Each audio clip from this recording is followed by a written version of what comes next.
নবীজি বলেছিলেন রাজতন্ত্র আসবে, সেটা এসেছিল না আসে নাই? এসেছে।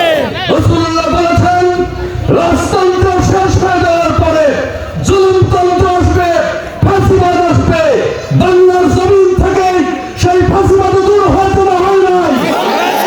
রাসূলুল্লাহর সর্বশেষ চূড়ান্ত ঘোষণা, ফাঁসিবাদ জুলুমবাদ এগুলো শেষ হয়ে যাওয়ার পর গোটা পৃথিবীব্যাপী আবার ইসলামের পতাকা পথ পথ করে উঠবে।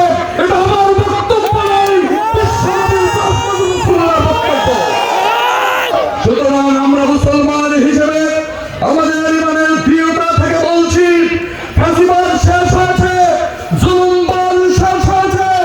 আগামী বাংলাদেশ ইসলামের বাংলাদেশ।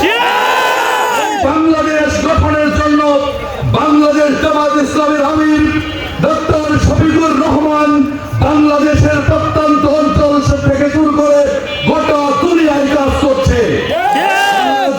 বাংলাদেশের মুসলমান বিশ্বাস করে জামাতে আমিরের নেতৃত্বে আগামী দিনের বাংলাদেশ, জামাত ইসলামের নেতৃত্বের বাংলাদেশ শান্তিপূর্ণ সমৃদ্ধশালী একটি বাংলাদেশে পরিণত হবে ইনশাআল্লাহ।